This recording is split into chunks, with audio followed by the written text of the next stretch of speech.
आज के video lecture में आपका स्वागत है।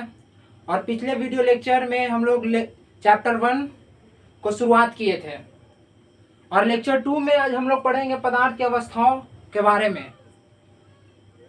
और इससे पहले हम लोग पदार्थ क्या है उसके बारे में बहुत अच्छे से अध्ययन कर आए हैं और पदार्थ के कणों के गुण के बारे में अध्ययन कर आए हैं। पदार्थ छोटे छोटे कणों से मिलकर बनता है और हम पिछले वीडियो में यह भी बताए थे, कोई भी वस्तु जो कुछ स्थान घेरे जिसमें द्रव्यमान और आयतन हो उसे पदार्थ कहते हैं। तो चलिए आज पदार्थ की अवस्थाओं के बारे में जानते हैं। तो भौतिक रूप से पदार्थ 3 प्रकार के होते हैं। पहला ठोस अवस्था सॉलिड स्टेट, दूसरा द्रव अवस्था लिक्विड स्टेट और तीसरा गैस अवस्था गैस स्टेट। हम मानव शरीर को भी पदार्थ के तीनों अवस्थाओं में बांट सकते हैं। आप खुद में इमेजिन कीजिएगा, दांत और हड्डी ये आपका ठोस अवस्था में आ जाएगा। यहां पे लिख दे रहे हैं दांत और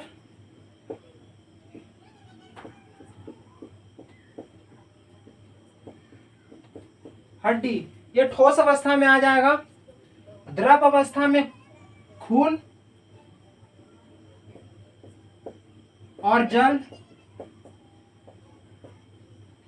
और गैस अवस्था में फेफड़ों में हवा होता है, वो आपका गैस अवस्था में आ जाएगा।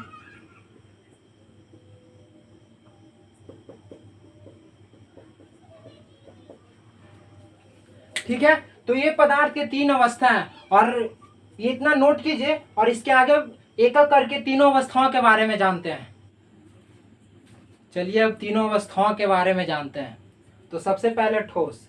तो ठोस अवस्थाओं के कणों के बीच की दूरी बहुत कम होती है। ठीक, देख रहे होंगे कि कणों के बीच की दूरी बहुत कम है। वही द्रव में ठोस की अपेक्षा कणों के बीच की दूरी अधिक होती है ना, अधिक कणों के बीच की दूरी। और वही गैस में ठोस और द्रव की अपेक्षा गैस में कणों के बीच की दूरी सबसे अधिक होती है। ठीक, दूसरा पॉइंट, ठोस का निश्चित आकार होता है।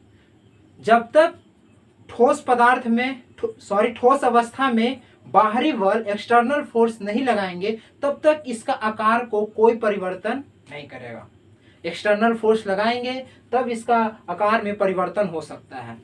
वही द्रव में अनिश्चित आकार होता है, यानी अगर किसी भी बर्तन में पानी को रखें तो वही बर्तन का आकार ले लेगा।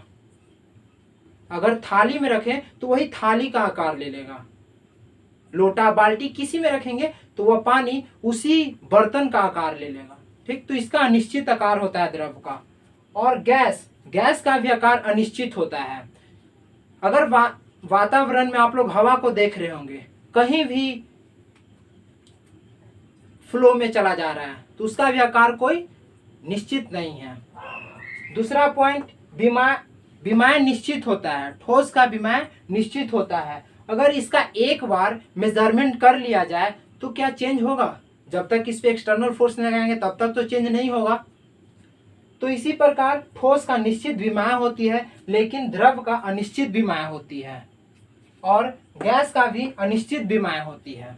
ठीक, तीसरा पॉइंट, ठोस कठोर होता है और द्रव में बहाव का गुण पाया जाता है। अगर द्रव को गिरा दें तो वह जब तक उसको रोका ना जाए तब तक वो बहते जाएगा। अगर आप रोकने का भी कोशिश कीजिएगा तो साइड से अपना वो जगह बना लेता है। ठीक, वही गैस में भी बहाव का गुण पाया जाता है।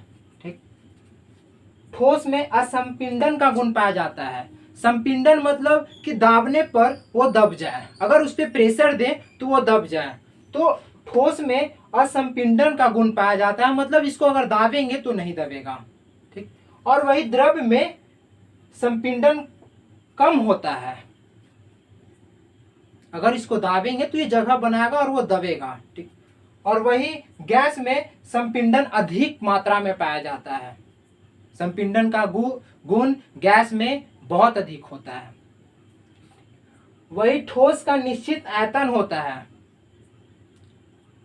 जितना यह जगह लेगा, अधिकृत करेगा, उतना ही होगा। तो इसीलिए ठोस का आयतन निश्चित होता है और द्रव्य का आयतन निश्चित होता है, क्योंकि अगर किसी भी बर्तन में रखेंगे तो पता चले कि यह इतना स्थान को घेरे हुए है, यह इतना स्थान अधिकृत किए हुए है।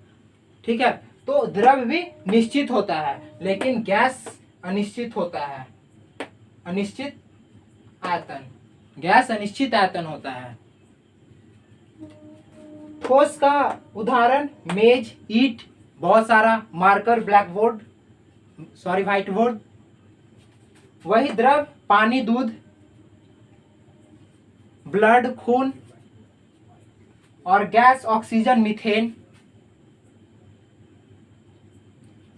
तो थैंक यू। आज के लेक्चर में हम पदार्थ की अवस्थाओं के बारे में जाने।